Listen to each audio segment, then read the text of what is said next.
Hello and welcome to Husky Talk SNS.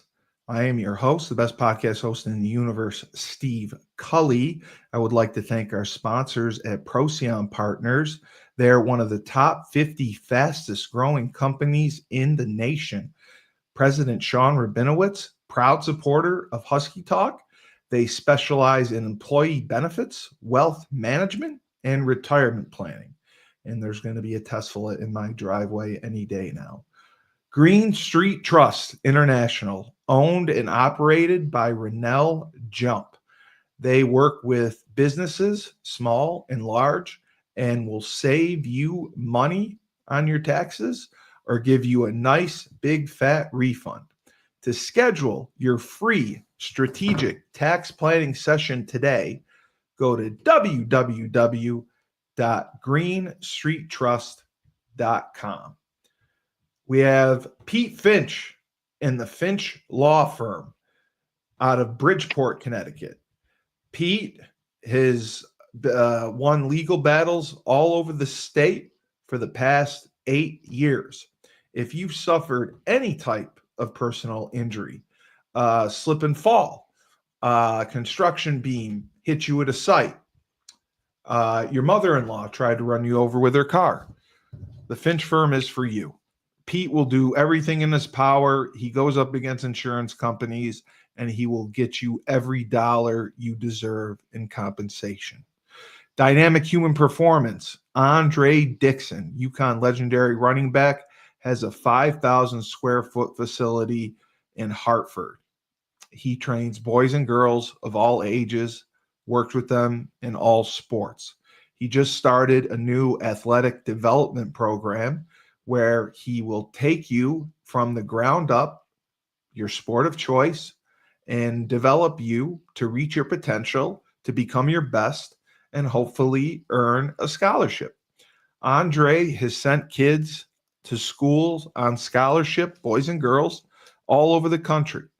So to work with Andre, go to www.dynamichumanperformance.com. Down south, we have Julius Williams. Julius Williams runs the Trench Mob. He trains offensive and defensive linemen, and they are some of the best that I have ever seen. And like I said, I do not know what is in the water in Decatur, Georgia, but there is something. They are now 4-0 in tournament competition. They go to tournaments and camps all over the country. They will also take the kids to local colleges that are by these tournaments and camps, so they get a chance and some exposure to see the big time schools.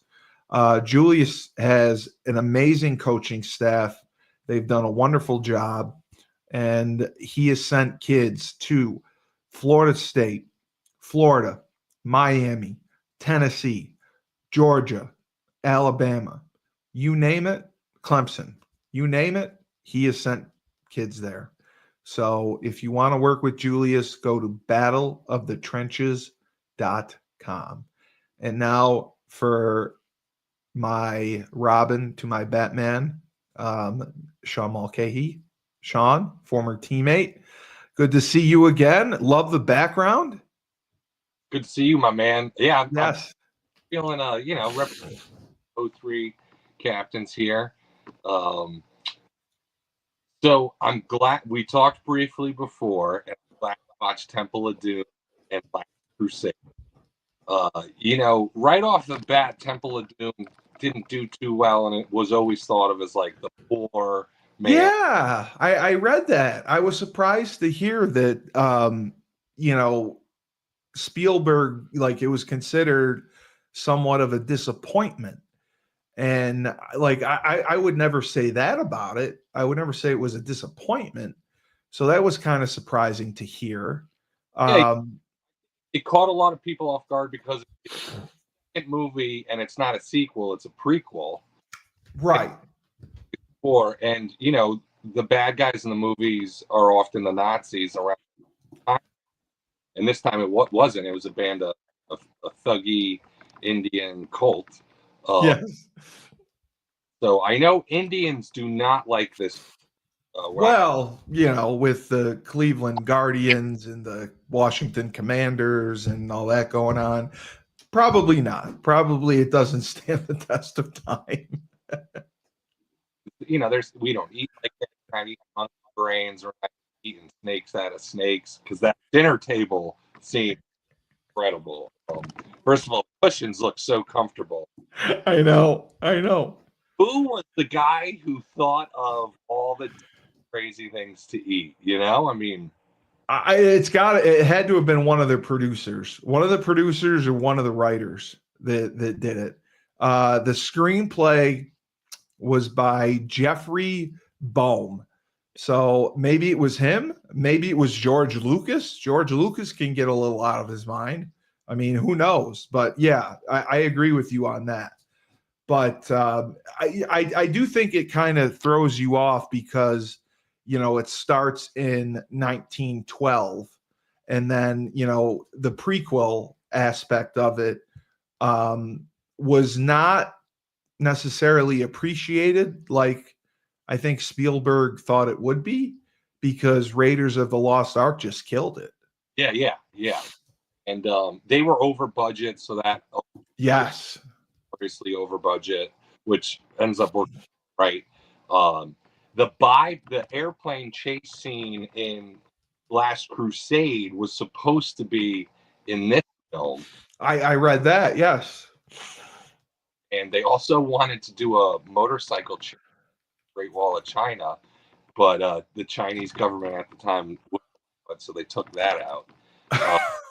Oh, I know. And Goddamn Chinese. Willie is the character's name is named after Steven Spielberg's dog. Dog. Yes.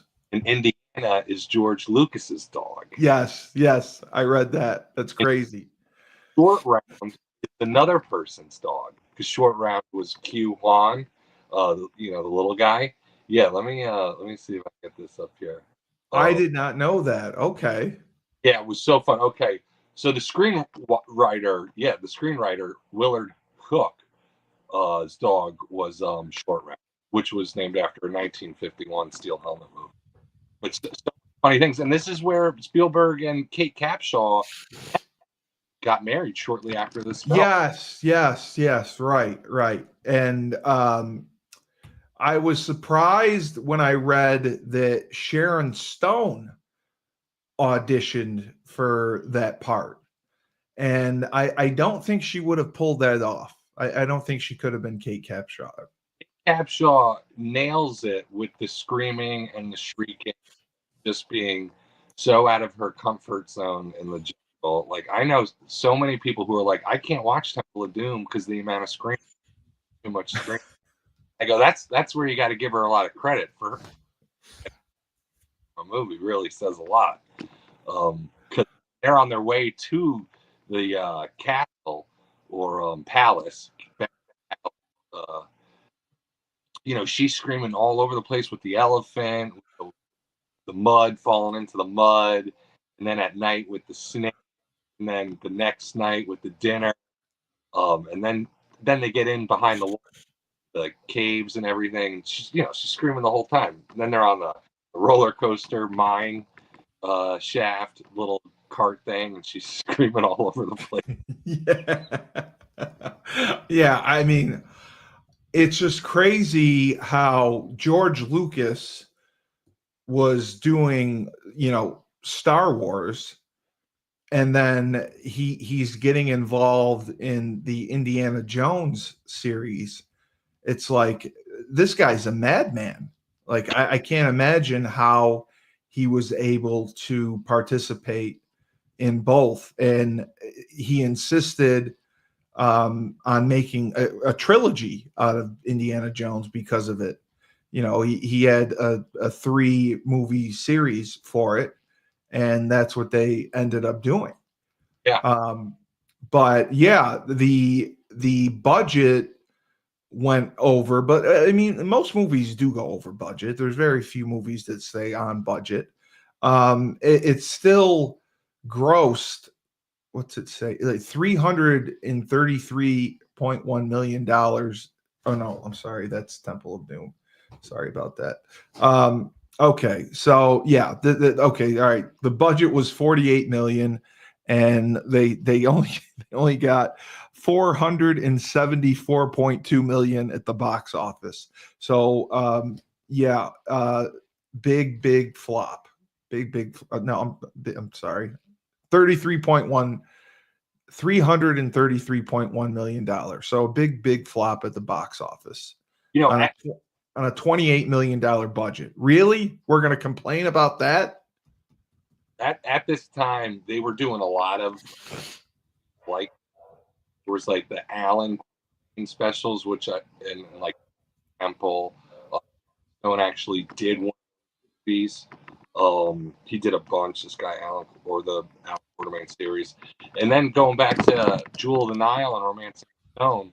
You know, in the beginning of Romancing Stone, he's got his fedora on. He's got his jungle gear, no whip, but he's got a shotgun and a big machete. So there's that genre, and you know they're all seeking treasure. They're all looking for a lost city or treasure or gold or a jewel. Yeah, that's the whole thing. Yes. And they're good looking, so the women want to go see it. Yeah, Michael Douglas and Harrison Ford. I gotta see who played Alan Quartermain, but it's hysterical because this guy, you know, he's got all the parts. But I can't believe that it got an approval rating on Rotten Tomatoes of 77%. I mean, I thought it should have been a little bit higher. I didn't think it was bad at all. Thrown it had a really bad reputation. It did, yeah. I was shocked. And there was controversy over the depiction of India. It caused controversy with the film not being released in cinemas in the country, as the film received a temporary ban in India.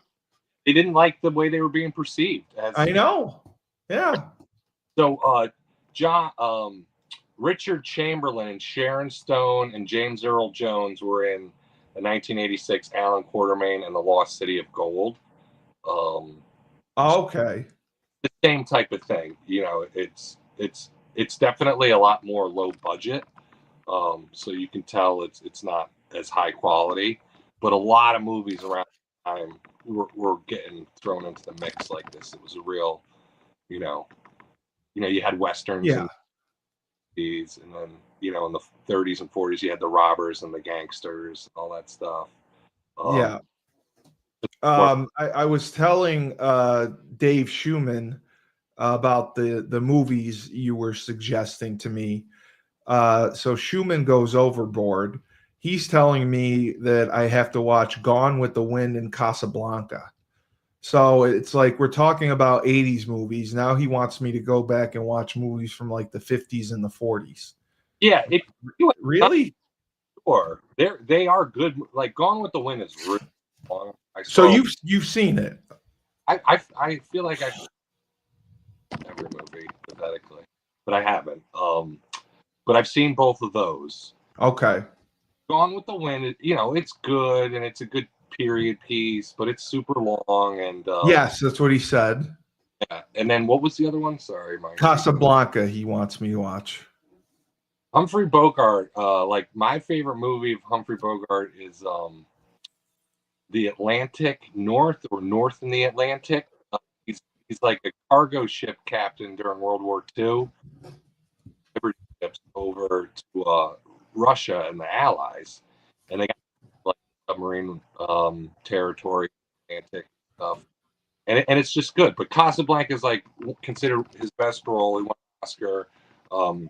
Wife, I forget her name, but she's might come to me. But anyways, it's another period piece, but it also does a good job describing World War II in like North Africa, which has a lot of European enclaves in it. Even though it was a Muslim country or country like in Libya, Tunisia, a lot of it's in Tunisia and Morocco. even though there's a lot of like Islam in there, there's a lot of like European sex and stuff. Oh, good. So a lot of spying from the Mediterranean band who's going in. So it's all about spying during World War II. And I like that stuff. I Yeah, like that spy stuff. yeah, it's good. I just what did I watch? I might have told you this before. It'll come to me, but TCM always has a lot of good stuff. And there's this guy, Laurence Olivier. Have you ever heard of him? Yeah, he's my favorite. We talked about I talked about with Schumann. I love The Manchurian Candidate. He was in that. So good. Yeah. Yeah. So things like that pop up on TCM. I'm like, I got to give this a shot. Yeah. And then, but like circling back to why there was such a big gap in between Temple and Yeah, the 5 years. So if you look at the projects in those 5 years for Sean Harrison Ford, at that point, Connery was already gigantic and Ford was into it. So you've got a gigantic star and you're trying to match his calendar. And he had the Untouchables going on, the Prosciutto, a bunch of different movies every year. And then Harrison Ford is banging out even more movies because he now has the top billet after. Yeah, he's got clout. So he's killing it with like that Amish movie. I forget the name of it. And then another lawyer film he does. So it's really that. And also Spielberg.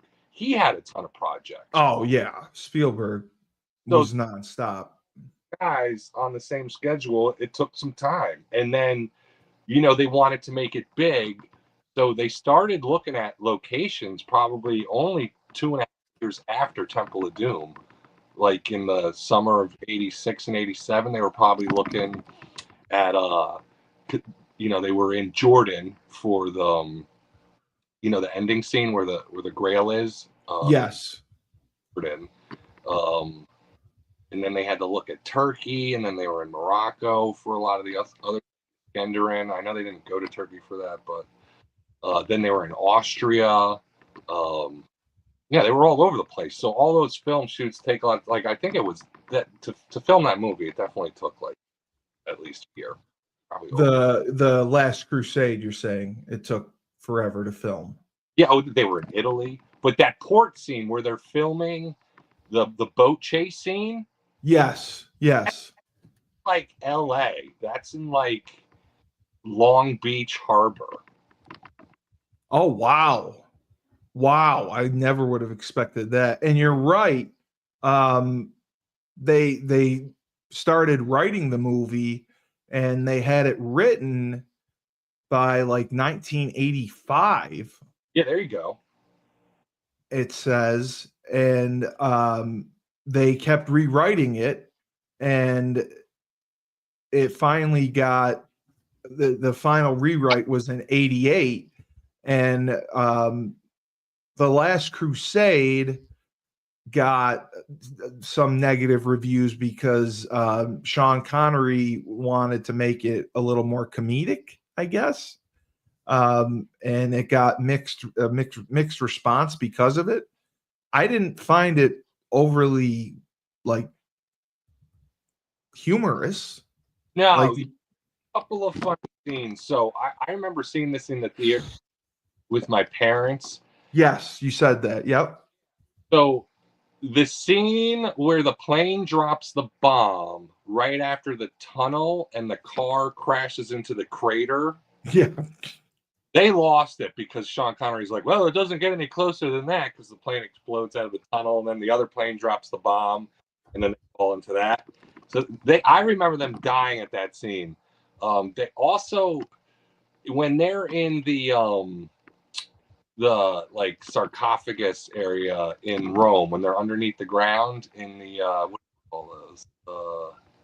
Not the tunnels, but the tombs area.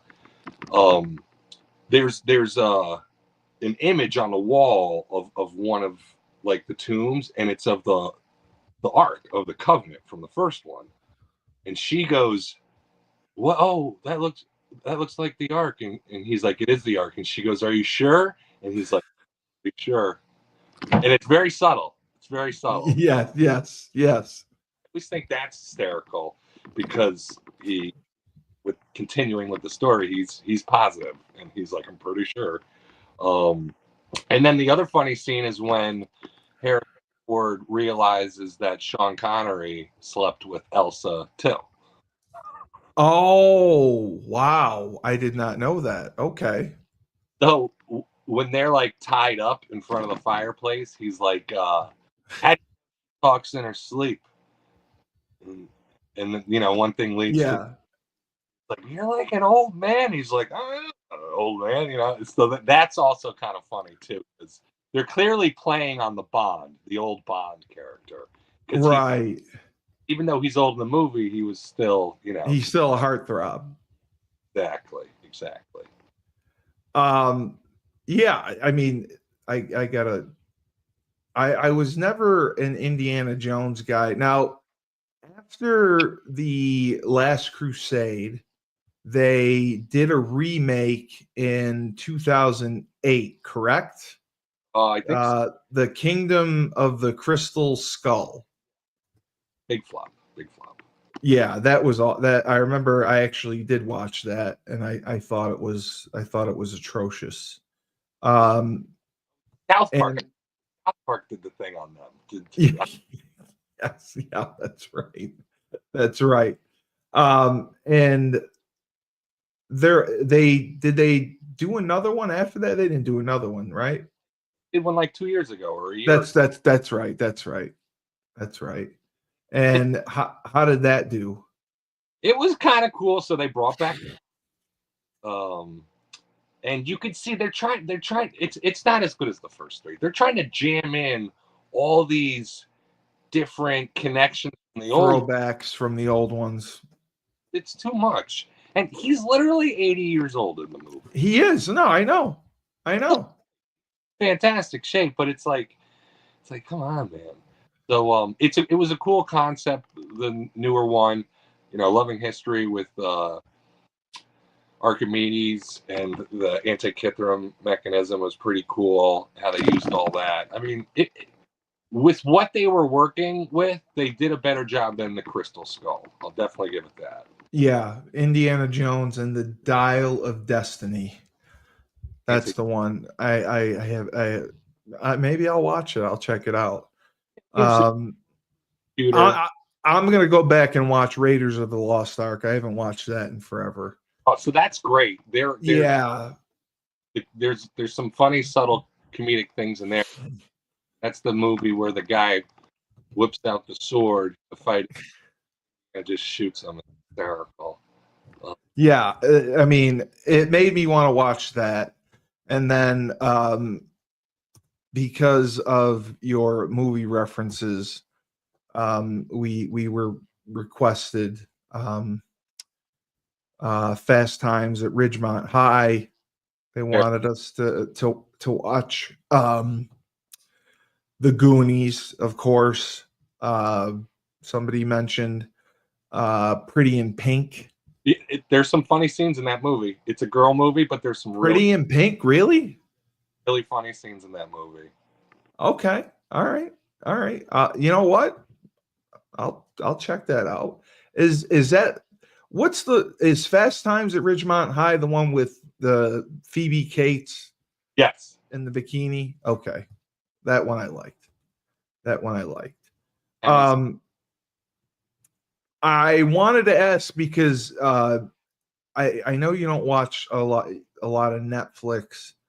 There was the one show that Robert De Niro was in that I watched that I thought was really good. It was called 0 Hour. Yeah, you should. It's only 6 episodes. It's basically about like a cyber attack on the United States, and I thought it was excellent. I think it got bad reviews, but of course I liked it. nobody else did. But I thought that was good. All right, I'll check. But it's tough, man. It's tough to find good movies to watch these days. I mean, other than the superhero movies, Dave was talking about that, like the Avengers and Iron Man and Batman. Dave really likes Superman. I mean, but it's just ridiculous. They can't make movies. I think you and I could sit down and write a screenplay and get it sold. But the amount that they're trying to recycle shows you that they've run out of. Yeah, they run out of ideas 100%. There was a podcast that I did that I want you to check out. It was a special on Billy. His name is Billy the Liquor Guy. He's local to my area. Okay. He was a U.S. Marshal and an investigator for New York State. He went undercover with the mafia, and he was making runs to Canada to buy booze and cigarettes and bring them back. And they made a fortune because of taxes. There's no tax, by doing it that way. So he wrote 2 books, and my father represented him on his book deal, and they're trying to make a movie out of it. So we did the podcast, and the podcast went. He talks a lot, but he tells funny stories. He loved the podcast, and he said his book sales. He did a book signing, and his book sales went up like 400%, which I don't believe for a second, but he says that. So now, he wants to do more. And he wanted to like have his agents meet with us and represent us and see if they could do something with our podcast network. But I suggested, because true crime sells. So I said, if you really want to do this, we should do like a 4-part series, base it off your book, and, not jerk around like we did in the first episode, and do like chronological order and talk about, growing up and how you got into the police force, the U.S. Marshals, New York State investigator, how you got accepted into the mafia. And, he said he had to leave a lot of stuff out because he was so close to crossing the line, breaking the law, because he had to get in with them, or else they would have never accepted him. But he did this for 12 years. He was under, and he brought down some major busts. So we're gonna do like a true crime series on him and his book, and he's really excited. Cool. So if you get a chance, check that out. I just want to see what you think of it, because I think we could do it in 4 episodes and cut it to 40 minutes and make it look good. But I had wanted to ask you, moving to sports, because this kind of drove me nuts. Did you see the Tennessee situation yesterday with their quarterback? College or pro? College. What happened? So their quarterback, Nico Amaliva, okay? So this guy basically, he played last year. He was okay. He threw for 2,600 yards, 20 touchdowns, I think 5 interceptions. Practices all spring. Thursday, doesn't come to meetings, doesn't come to practice. Friday, no meetings, no practice. Saturday, no spring game. Yeah. The reason is he is trying to renegotiate his NIL deal. Okay. Now, what angers me is this kid started getting paid as a high school senior. High school senior, he was getting paid NIL money, according to Tennessee's NIL collective. In the spring of 2022, he was a junior. He signed a 4-year deal worth $8 million with Tennessee's NIL collective, Spry Sports Group. That's actually a nice name. It included a $350,000 upfront payment, with money paid out, and the money started being paid during his senior season. He went to Warren High School in California. Bold, strategically smart play by Tennessee, while schools, were being very cautious with NIL. Tennessee jumped right in. So he has this year, and now he wants more money.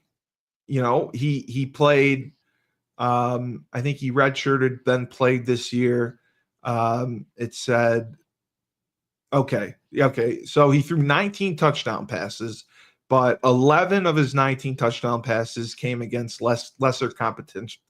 He has great potential, but it just, everything seemed weird. And Tennessee basically stopped negotiating. They said, you know what?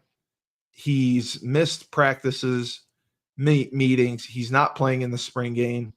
We're done. He wanted to increase his salary because I think he's getting $2 million a year now. He wants to go up to $4 million. So he goes into the portal, and he's expecting to get $4 million a year. Tennessee announces, hey, we're done. We're done with him. Negotiations were poorly managed, costing player the player leverage and reputation. The market for the guy is questionable commitment, because it's late in the transfer cycle, and a lot of schools are set at quarterback. So it doesn't make sense that he did this, and he's already made so much money. Like, why do you need that much more? And it drove me nuts to read about this, that he waits until the end of spring ball after he's taken all the reps, done all the work, right before the spring game. Oh, coach, I want to renegotiate my NIL deal, or I'm going to enter the portal. So I just wanted to get your thought about that. And, Josh Heupel, he's done a nice job since he's come into Tennessee, but it's never going to end. Yeah, no, it's not. And, people are never satisfied. Once you train a kid to expect a paycheck for everything he does, I'm only going to expect more. So I'm not surprised to try to renegotiate, but I am surprised he tried to renegotiate not having like all world stats, Yeah. It's not like he, was setting the world on fire. And yeah, and 19 touchdowns, and like it said, 11 were against lesser competition. So he leaves Tennessee. Now Tennessee only has one scholarship quarterback on the roster, and they have a freshman coming in on scholarship. So they're screwed. Like now they're going to have to try to go into the portal and find a quarterback. And it's just crazy to me that he pulled this. So he put the school in a terrible situation by. Yep. Yeah. And the terrible school situation. I think he put himself in a terrible situation because he signed a 4-year deal. He was getting paid as a senior in high school. Not many colleges were doing that. Were making NIL payments. Yeah, that's terrible. So, like, how does he get signed to another school? Does someone have to get injured? Do they have to like cut a kid from on the roster? So no, I mean he entered the portal. Basically, any schools that have scholarships available can sign him. but they obviously have to negotiate the NIL portion of it. And now there's the other aspect, which we talked about, the television revenue, because this is the first season ever that schools can pay student athletes based off of television revenue money. And the cap is $20 million per school. Okay. The only conferences that can spend $20 million are the SEC and the Big Ten. Like the ACC, the Big 12, they're not going to, they'll spend like 12 million, 10 million, 15 million, whatever. They're not going to be able to spend 20.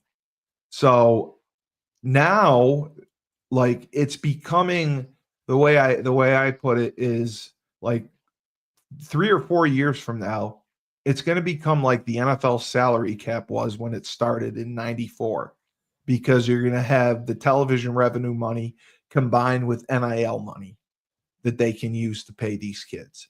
So they're double dipping. And that's why I think it's just outrageous. And I think that if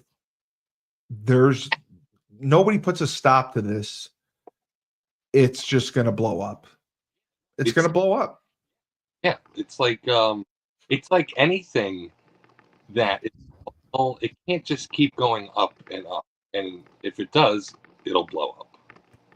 And I was Joe D was on. We were talking about it, and he was saying it's going to take some catastrophe or scandal to put some regulation on it.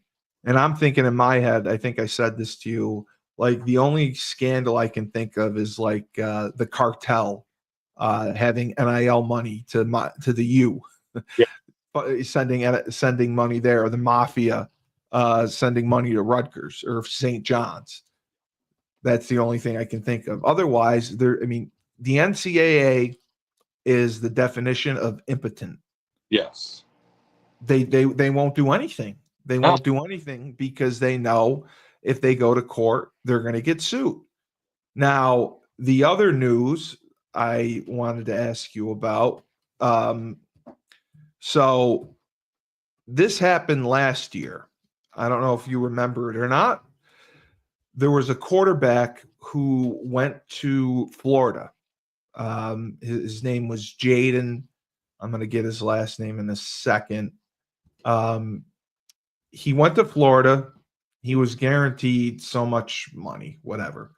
And basically what happened, Jaden Rashada, he goes to Florida. Florida doesn't pay what allegedly they're supposed to pay. So he transfers to Arizona State and sues Florida on top of it. Goes to Arizona State in 2023. Doesn't do anything. Transfers again. 2024, transfers to Georgia. Sits behind Carson Beck. Now he transfers again. He enters the transfer portal again. And allegedly, the University of Connecticut Huskies were looking at this kid. And I was like, nope, absolutely not. Do not sign this kid. And I was texting Burton. I said, Mike, do not pay this kid, please. Please just give it to an animal shelter. Do not give it to him. Give it to anyone but him. But I mean, it's a major red flag when you see that these kids, this third time transferring, it just blows my mind. And he's suing Florida over it. And it's like, man, there's no loyalty at all anymore. And I did a podcast with Bellamy, and Bellamy's all about the kids getting paid because, the colleges and universities made money off these kids for years. And he's fine with that. But the transfer portal is just getting out of hand. They have to put something on it where transfer once. If you want to transfer twice, I think you got to sit out a year. And I don't think you should be able to transfer 3 times. I think it's just too much. Yeah, you can't transfer every year. Like, come on. It's it shows like it's for a sport that needs so much commitment and selfishness, and it's like, how are you gonna, clearly he's trying to go to the best situation to play and make money, but you're not gonna have any tape, like. Yeah, he's got nothing. Yeah, so it's a bad spot. Like, I was surprised when you said he transferred to Georgia. I was like, what the hell's he doing going to Georgia? Like, you're not going to play there. Yeah, if you're not playing at Arizona State, you think you're going to play at Georgia? I don't know if he got a better NIL deal or what, but it's just crazy. Portal? What's that? Is that guy Jaden still in the portal? Yeah, he's in the portal. Yes, because UConn apparently is interested in him, and that's why I was texting Burton. I said, please don't pay him, please, because I think we can win with Joe Figiano. I'd rather them go with him. With the schedule that we have, just play him, and we'll be fine. And then I wanted to get your thoughts. The NFL draft is coming up. The Tennessee Titans allegedly may be taking Cam Ward as a quarterback because, Will Levis has been somewhat of a disappointment. He really hasn't gotten the job done. Another first-round pick, and he's just blowing it. So they're going to go with Cam Ward. I think that's a mistake. I think that Travis Hunter should be the guy that they go with for sure. And that's what we're waiting to see what happens. Yeah, I do get a phone call. I was just saying that the Titans may go with Cam Ward because they're not happy with Will Levis. And I think they should go. I really think they should take Travis Hunter. Now, Travis Hunter has come out and said if he can't play both ways, he's going to retire, which I also think is ridiculous. I don't think he's going to retire. But if you're the Tennessee Titans, you've seen Will Levis. He hasn't done much. Is it worth taking Cam Ward? Is Cam Ward really worthy of the number one pick of the NFL draft this year? Now, this draft class isn't anything spectacular, but I still think like a Kyle McCord would be fine. The Jackson Dart kid from Ole Miss would be fine. I don't think you need to take a quarterback at number one. I think the biggest thing with especially these quarterbacks, these rookie quarterbacks, they need players around them.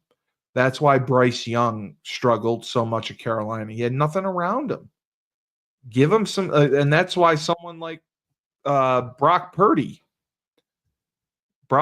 comes and, oh, there you are. There's two of you. Brock Purdy comes and he does great.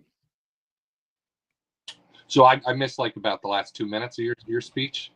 Yeah, no, I was just saying, like, if you're Tennessee, do you take a chance with Will? Do you take a chance with Cam Ward, or do you go Travis Hunter? What's their quarterback roster? Other than Will Levis? I have no idea who their backup is at Tennessee. I don't think they're very good. Because I know Kenny Pickett went to the Browns, and the Browns just signed Joe Flacco. At Tim Boyle. Oh, okay. He's Jackson Boyle's not great. So they're going to have to go Cam Ward. That's what I'm saying. And because Brian Callahan, his job's on the line. Sure. But my thing is, if you go with Cam Ward, you're depending on a rookie quarterback to produce and succeed.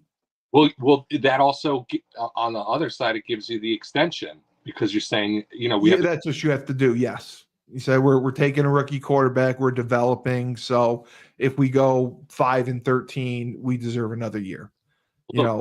He's made progress.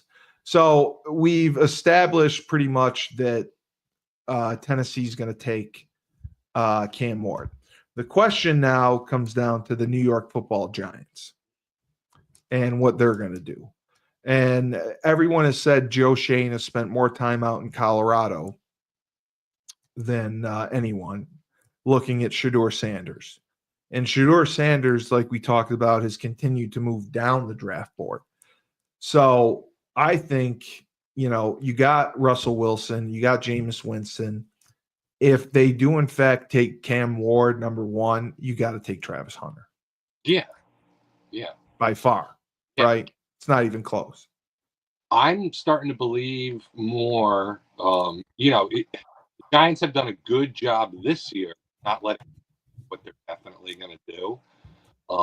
I think there's a lot of smoke screen stuff with Shedeur. I wouldn't be flabbergasted if they drafted Shedeur. They might be really confident in those three quarterbacks to compete against each other from each other. But then I'm really starting to believe that they might trade back, man. Especially, I hope they do.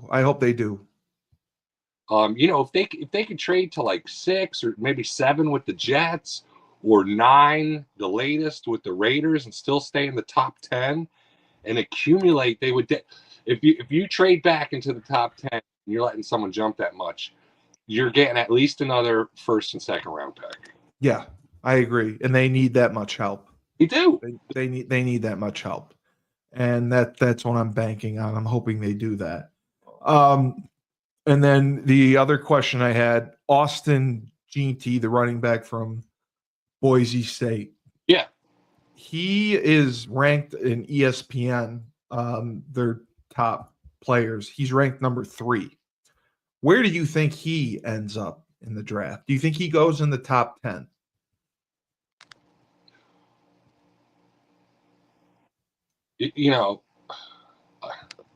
Probably not. It wouldn't shock me if he was in 8, 9, or 10. But there has to be some trades, because that top, just going over the draft order right now, it looks like no one really needs. Yeah, and I hate how people say, well, it's the best player available. No, everyone drafts what they need. Enough with the bullshit. So I could see him going to Chicago at 10. That very good pick. Yep. Maybe Carolina, but I think they like their running back. I forget his name. They do. Carolina. The only other team I thought of was possibly New England. I don't think New England has a stud running back. I know they have Drake May, but 4. Yeah, that's too high. That's a little too high. Yeah, all these guys in those top picks are taking, a D lineman or O lineman. Yeah, Abdul Carter, I think. All right, so I tell you what, starting at 10, because we think that the Saints would probably take a quarterback because of Carr's hurt. Yeah. So Chicago at 10 could take a running back. San Francisco could take a running back at 11. Christian McCaffrey's hurt all the time. Yep. Dallas could take a running back at 12. Jerry Jones loves running backs. Yep. Miami could use Miami could use running back. Yeah, they let Mostert go. Yep. A-Chain, is he still there? But he's always hurt. Yeah. Yep. Colts don't need a running back. No. I don't think the Falcons need a running back. No, the Falcons got a good running back. Oh, yeah, they definitely don't. The Cardinals just extend time, so they don't need a running back. Correct. The Bengals, who do they? They like running backs. Maybe they get one, but they're probably again because they're probably not gonna sign Hendrickson. No. There's no way they're gonna get him. Yeah, I don't think they're gonna get him locked down. The Bengals. 18th pick is the Seahawks. Who do they have in the back? No, I don't know who Seattle has. Nobody that I can think of that's. And then Tampa Bay did Tampa Bay just get Najee Harris? Where did he go? Yes. Because my other co-host was furious that the Commanders did not take him. And you got the Buccaneers at 19. I'm pretty sure they have a good running back. Young guy, forget his name. And then the Broncos. Yeah, the Buccaneers. Yeah, Tampa's got a good running back. Yes. So that'll be interesting to see how that plays out. And then I was looking at, I try to follow UConn, and it's so tough just to get news on them. With players? Just on spring practice. Like, Sean, every day we were there was a spring practice report. Yeah. Like, I Steve Cully got knocked on his ass. Like, there was a notebook every day about every spring practice. This year, there's been like 3 reports, and they're very, very short. They practiced on Saturday. Joe Figiano had a very good practice, and he looks like he's going to be the starter. Evers struggled under pressure a lot. He couldn't get into a rhythm. They played the true freshman, Kassan Farrar. He was the Virginia State player of the year. He was a quarterback. They played him in place of Cole Welliver. Cole Welliver, 6'7". He's a monster. He just doesn't really fit into what they do. And then, their D line has been playing very well. In their secondary, they got a lot of newcomers because they got some transfers. They got transfers there, and they got transfers on the D line. But my argument with Dave about signing the Jaden Rashada guy from Georgia, you don't really need him. With the schedule they have, their over-under is 8 games they should win. They're not playing anyone. They can do that with Joe. Yeah. And, I don't know. I know Evers is unhappy with the finances. I don't know that he got the same amount of money, but he was hurt. He was ineffective, and they paid him a lot for not getting much out of him. Yeah, I know they're not paying Joe Figiano anything. So, and that's the other thing with the problem with this thing is, like we talk about with college scholarships and then the draft. It's a flip of the coin with these guys. Oh yeah, it's a crapshoot. Guy $500,000 and then he sucks, and then the guy's not getting paid as starting. Yeah, it's a crapshoot, and they wouldn't pay Figiano because he transferred from Maine. He got injured. He played like 2 games, and then last year he did a great job filling in for Nick Evers. But they put all their eggs in the Nick Evers basket, and that didn't work out. They changed very quickly too, which was good. Yes. They had to because Evers was just painful to watch. I'll tell you a funny story. So I came up to a game, and I think maybe I told you this already. Like the CTE, I was sitting with Burton in his box, and Evers was playing. I think they were playing Georgia State, and Evers is just playing awful. And I'm sitting next to Burton, and there's people there that I don't know, and I'm just motherfucking Evers up and down. Like, what the fuck is he doing? Who's he throwing to? Who's he looking at? Jesus Christ, he sucks. Burton fucking looks over, punches me in the shoulder, and said, his agent is sitting right next to us. Better than his parents. I can't help it. I have to speak the truth. I have to speak the truth. Fine. And, that agent better get used to it if he plans on being an agent for the rest of his life. Well, he's got 2 more years of eligibility, too, or 2 or 3. I can't remember. But, yeah, so he's got to get it figured out. Otherwise, we're in trouble. So you are definitely going to go Saturday. That'll be great. Yeah, I'd say it's 90%, unless like one of my kids awesome. Gets something like that, something silly. Beautiful. Beautiful, beautiful. I will tell Tyler. I know Uwe, Bellamy, Razul. There's going to be a bunch of guys there. So we'll One on the NFL draft. yeah. The last 10 picks is crazy because it goes to show you the running game still matters so much, especially this past. Huge. Yes. So 23, you have the Packers, and they had a great running game. They did. Yes. And at 24, you had the Vikings with Aaron Jones. Unbelievable. Well, he was from the Packers. He was a free agent. Yep. 25, you got the Texans who had Joe Mixon. Yes, from the Bengals. Yep. 26, you had the Rams who just always they always have good backs. Cam Akers. Yeah.